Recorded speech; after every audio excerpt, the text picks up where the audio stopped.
Hello, this is Dr. Edward, the Healing Vet.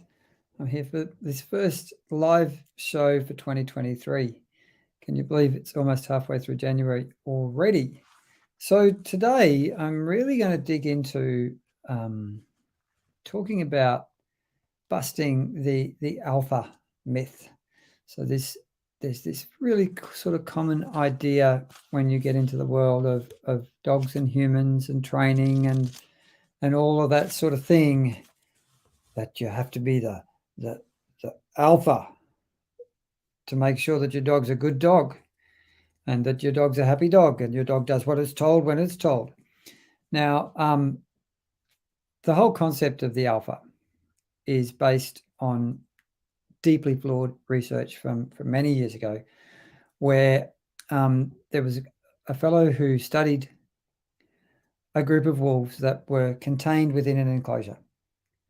Now, a group of wolves or a pack of wolves, when they're in the wild, have very, very different behaviors than when you have a group that are constrained and can't move across the landscape and can't move away from the pack when they become adults, right? So it's a totally artificial situation, and it makes no sense at all. I'd just like to say hello to all of you who are here watching live. Please do say hi in the chat. Love to hear where you're from.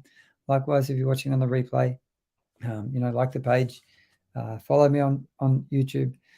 But I really want to dig into this alpha myth because it's so pervasive. And, for one thing I can't stand is people justifying using training tools that cause pain and fear, like shock collars, like prong collars, like using any kind of force, fear, pain-based interventions when people are working with their dogs. Now, and they often say, there's this alpha research. Well, if you go and actually look at it, and if you look at the companion blog where I go into some more detail with this and actually share some excerpts from research that shows the truth of the matter. Now, the truth of the matter is that wolves in the wild, the packs are like a family. That's exactly what they are. The senior dogs, or the leaders of the pack, the animals that dominate in the sense of deciding where to go and what to do, are the parents of the other wolves. Now, there are some rare exceptions to this, but nearly always in the wild, your wolf pack is a family unit led by the parents. Now, the kind of idea of the alpha thing is that in a wolf pack, the lead wolves have to fight their way to the top, and then they have to keep using aggression to dominate all the other wolves all the time to stay as the alpha at the top of the pack. It just doesn't happen. It simply doesn't happen. It is vanishingly rare for there to be any kind of aggression or domination and use of force between the wolves in a wolf pack when they're out in the wild. There's a lot of communication. There's a lot of, playing with each other, licking each other's faces and lips and all these sort of things. But there is not this kind of alpha nonsense that so many people that use, funnily enough, aversive tools like shock collars or the prong collars and those sort of things, or other things like, electric fence lines and all that sort of stuff. They use this alpha concept as a justification for them using force and pain to dominate animals. Now, I'll just fill you in on a little bit of my story, right? So I grew up on a cattle property in North Queensland. I was born in 1972. And when I was growing up, the norm, what was just done, was that the animals were treated brutally, using aversive, controlling training techniques that cause pain and fear to make animals do things. So that's what I got taught. That's what I learned as a kid, and I've been unlearning it ever since, and I'm still unlearning it, and I am committed to continually unlearn it and do everything I can to be able to work with animals in a way that they understand, in a way that inspires them to want to follow me, in a way that they know exactly with clarity the boundaries, and where I am what I call the antidote to the alpha myth. So where I am a benevolent leader. Now, the best thing you can do for your dog is learn how to show up and continue to show up as a benevolent leader. Now, a benevolent leader, now, let's be honest. If we think about the meanings of some words, so dominion means that you have control or power over something. To dominate, let me find this here. Domination is supremacy or preeminence over another, or exercise of mastery or ruling power. Dominance is controlling, prevailing, or powerful position, especially in a social hierarchy. Now, if there's a variety of ways you can express this kind of energy. Now, basically, you do have exercise of mastery or ruling power over your dogs, essentially. Legally, your dogs belong to you. You are their owner. You care for them. You look after them. You're going to be deciding how they behave. You're going to be deciding what kind of food they get. You decide what sort of activities they do. You decide what sort of methods of training and communication you use with your dogs, right? You have domination over your pets in the sense that you are pretty much like their God. Your dogs are at your mercy. Your decisions dictate their whole life. Now, the shadow side of dominance is the action of taking control of other people or animals in a forceful way, or the quality of liking to do this. So anytime you use force to dominate an animal, in my opinion, it does give the people who are doing the domination, using force or fear or whatever, a sense of power. And some people enjoy that, whether it's consciously or unconsciously, I don't know. Now, if we use aversive training techniques, by the way, you can get results, as in you'll get a dog that does what it's told, but there's a tremendous amount of harm that is implicit and unavoidable when you use these aversive force, fear, pain-based interventions and training tools and methods with dogs. You have trauma, have mental, emotional, psycho-spiritual trauma that affects the dog ongoing. It's not just short term. You have damage to your relationship with your dog. Anytime you use aversives, you're going to erode trust. You're going to have a dog that, instead of totally loving you and trusting you, is going to be fearing you somewhat, because they know that you do things to them that are uncomfortable, that are painful, that are fearful for them. And this is not good, right? I mean, it's kind of common sense that this is not a good thing to do with your dogs. And the problem, I think a deeper problem, is that in our society, in our human society, particularly in the Anglo-Saxon colonial type of society and Judeo-Christian, we have this cultural thing where in the Christian religions and the other Judeo-Christian religions, there's this idea that the earth and the animals of the earth are put here on this earth for humans to exploit and to use in any way they see fit. And for a long time, it was even decided that animals didn't really feel pain or have emotions like humans do, that they were just kind of like these fleshy robots. You can do anything you like to them. It doesn't matter. And, that's just not true. They are intelligent, feeling beings just like us. But we have this very, very deep cultural patterning within us. That means that we can unconsciously express these kind of dominating behaviors with our animals. We might not even be terribly aware of it. It can be very unconscious. I know that I still have strong tendencies for this, and I know that I have to always be very sensitive to me unconsciously slipping into these old patterns I learned when I was a kid of dominating the animals, of using force or fear to make them do what I think they should do, to make them be good dogs.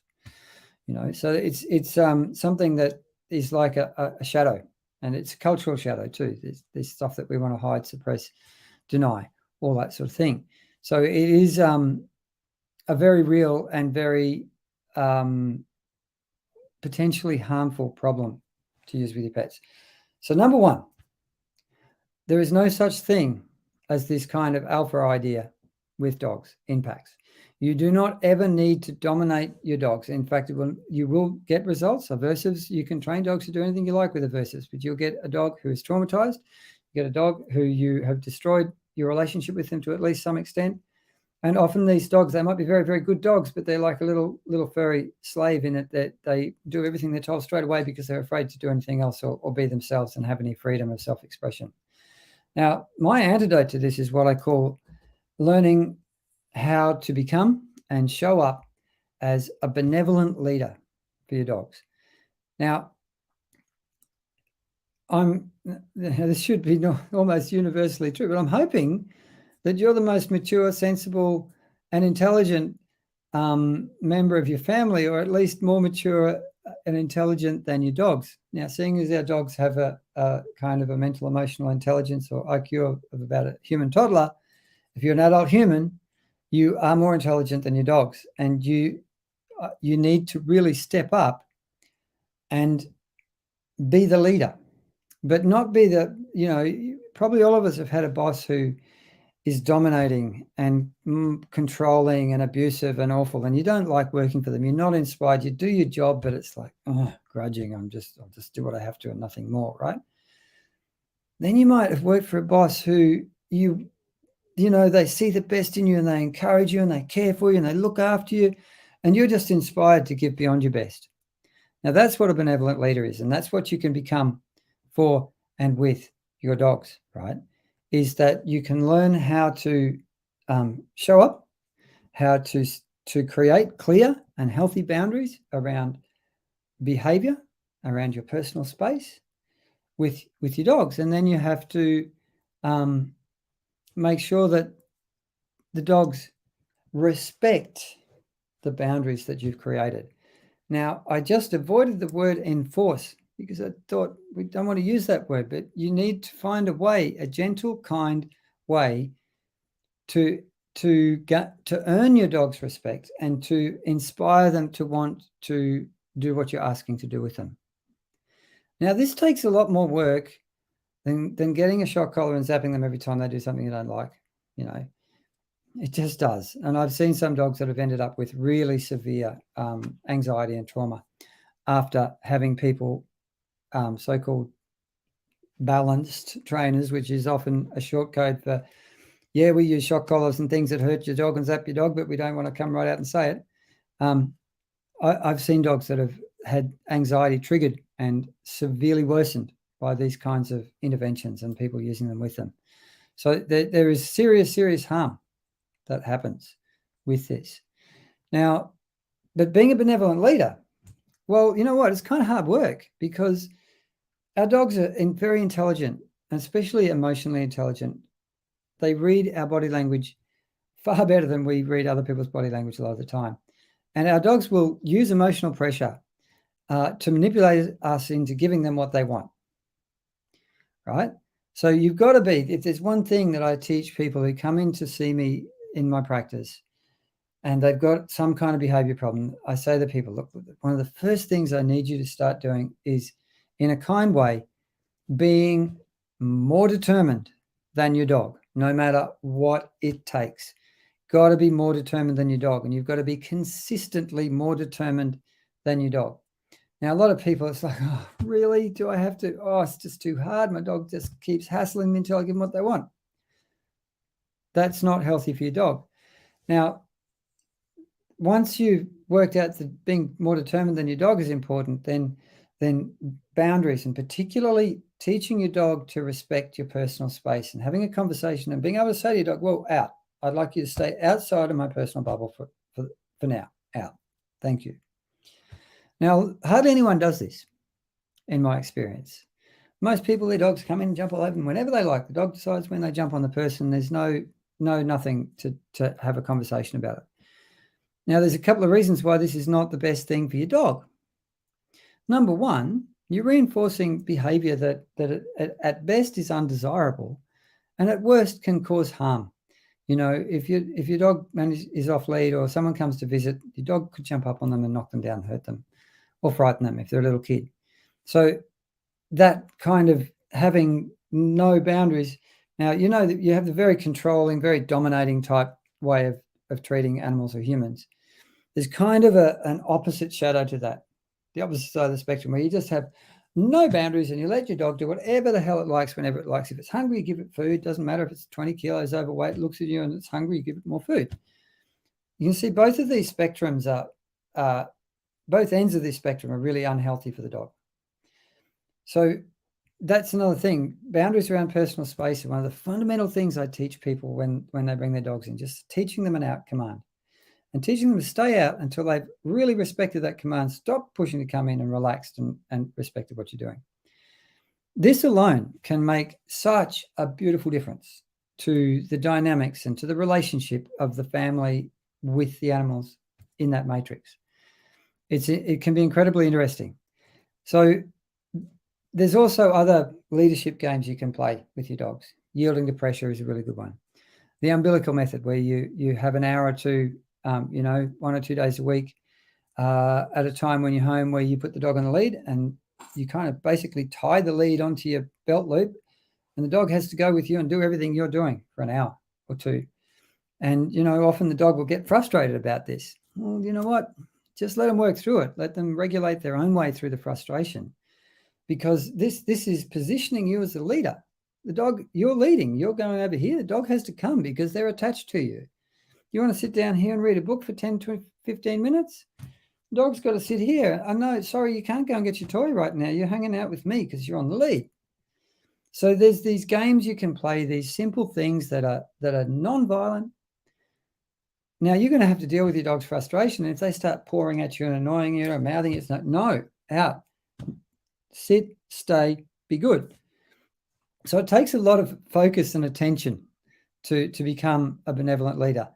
But if you can learn how to do it, it really is the antidote to this whole alpha thing, which justifies violence using force, fear, and pain to train dogs, in my opinion. And there's no place for it. Now, if you go and look at the companion blog, I've also put in quite a lot of evidence, links and excerpts from research around wolf packs and from some recent research looking at just how much harm aversive training does compared to reward-based training.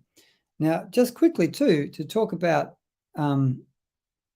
positive reinforcement training using rewards, food usually, or toys or something like that.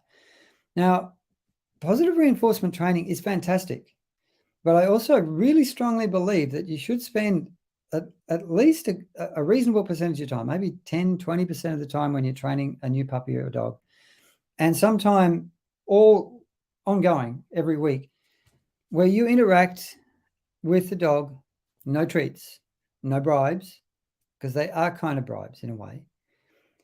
And you see, okay, can I inspire my dog to do what I'm asking in terms of responding to commands and all that sort of thing without treats? Because if you've got a real strong treat focus thing and you haven't got good at backing off the treats and intermittent reinforcement, because some people never do that. I noticed quite a lot of people never do that. But you will see that, oh, wow, you're going to find out when you do that just how strong your bond with your dog is and how much they're inspired to work with you or do things for you without the motivation or that kind of bribe of food. So that's another thing to try, right, is to go out in the yard and see if you can do some basic obedience without any treats at all. Now, you might have to put them on a lead to do that, because they might just want to bugger off. You've got no treats, I'm not interested, I'm out of here. You've got no lollies, couldn't be bothered. So there's a whole lot of things you can do, but really and truly, if you can get this concept of being a benevolent, kind, compassionate, caring leader, of communicating in a way the dog can understand and communicating clearly and consistently so that you're consistent about the boundaries that you set around behavior. No, you're not allowed to jump on people when they come to visit, and we will teach you not to do that. And we will make sure that you never do that again. It's like, for me, I have an absolute zero tolerance for dogs pulling on a lead. I will not tolerate it. And nobody, in my opinion, should ever tolerate a dog pulling on the lead. Now, if I meet a dog that's a real lead puller and they've come to me and say, look, can you help me? I've been pulled over twice and my shoulder's been dislocated and I broke 3 ribs. The first time I take that, if you really wanted to stop a dog pulling, if they're a strong dog, you might need to fit a gentle leader and habituate to the mat and teach them how to respond to that so that they can't overpower you. But, sometimes I might turn that dog around 20 times at the front door, before we get out the front door, before the dog realizes, I'm not really getting what I want here, and this is kind of boring. And I start looking to go, oh, what happens if I don't pull on the lead? And pretty quickly, but then you have to be consistent. You have to, anytime that dog pulls on the lead, it's like, right, we're turning around, we're going back 3 or 4 steps. We're going to stop and try going forward again. You pull on the lead, we're going to just keep doing that and keep doing that. And I don't, that's the thing that I talk to people when I'm working with their dogs. I'm totally patient. I'm totally calm. I'm kind of amused often when the dogs are being really determined to try and outwit me or out-trick me or whatever. I say to people, look, I'm just going to be more determined than your dog. We're going to keep going as long as this takes. I don't care if it takes 5 hours. I'm still going to keep going with gently insisting and demanding that the dog respect the boundaries that I'm communicating around this particular type of behavior. Now, the dogs often go through a whole lot of frustration in that process. I don't rescue them from it. I let them work their own way through it because that builds emotional resilience and helps them a lot. So, that's kind of the meat and bones of what I'm talking about today. And I see we've got a few people here live. If there's any quick questions, I will take them now, but you got to get on that comment thing and type like a very, very speedy typer. More than happy to just take a few questions from anyone who's live with us today who'd like to ask me anything at all. But you better be quick because I'm going to be going in a minute. But more than happy to. Is there anyone who's got a question there? Please do ask. Also, if you're interested in working with me, having me help you one-on-one with your dogs, go to thehealingvet.com. I work online. I can work with integrative medicine in terms of helping you with illness, chronic illness. I can behavior, anxiety, intuitive assessment, energy healing, a whole lot of stuff, both in person, if you can come to Frankston, Melbourne, and online all around the world. So Jenny Wren says barking. So barking, it's important to understand that barking is a normal behavior in dogs. It's a normal expression of dogginess, if you want to call it that way. But what's triggering the barking is the barking due to the animal going right up into the high orange or red zones of arousal and anxiety, so that their ability to regulate and think sensibly and respond to things has been degraded. So you have to look at a whole lot of things with barking before you can take steps to hopefully help the animal learn how to be a bit quieter. Now, Lula says, how do I stop a boxer from jumping on the visitors? Well, first thing I'd do is that I would put that dog on a lead before the visitors arrive. I would not give the dog the opportunity to go jumping on anybody. I'd ask the people to come in, sit down, be quiet, and not really look at the boxer until the boxer settles right down. Then I'd take her over the lead. If they got carried away, I'd take them away again until they settle down. And keep doing that until they can be grounded and settled and visit the visitors. Rhonda says, both my dogs pull on the lead. Problem is I walk them together. Well, if you've got 2 dogs that pull on the lead, you're going to have to spend some time individually with them, teaching them to be on a loose lead, right? Now, my 2 dogs, when I walk them, I need to keep one on either side, because if another dog comes up and Pearl thinks that dog's looking at Mitzi the wrong way, or Mitzi thinks that dog's looking at Pearl the wrong way, there'll be scuffles. Gail says, how do you stop chasing tail and doing circles? Often that is kind of, it can be anxiety-based, over-arousal, over-excitement. It can actually be almost like obsessive compulsive. So if there's a lot of it, you might need some veterinary support. And all of these animals that you've asked me questions about today, a lot of these animals will be in high states of arousal and very poor at regulating into healthy relaxation. So another thing to do is that you need to build an off switch with your dogs. You need to teach them how to be calm and relaxed and how to move from healthy arousal into relaxation. And if they're in this unhealthy anxiety type arousal, again, you need to help them relax. Now, I teach a lot of people that with using touch, and there's a large place often for pharmaceuticals and other things. Okay, so that's that. Thank you very much for being here and watching and listening. But please don't ever try to be the alpha. And if you come anywhere near a trainer who says, look, you need to be the alpha, say, thanks, I'm out of here. I don't want your help, because these people will do harm to your dogs. And they'll do harm to your relationship with your dogs. And you don't need that. Your dogs don't need that. So don't be an alpha. Be a beautiful, benevolent leader who sets clear, strong boundaries with kindness, consistency, and compassion. Okay, hope you have a beautiful day with your pets. Bye for now.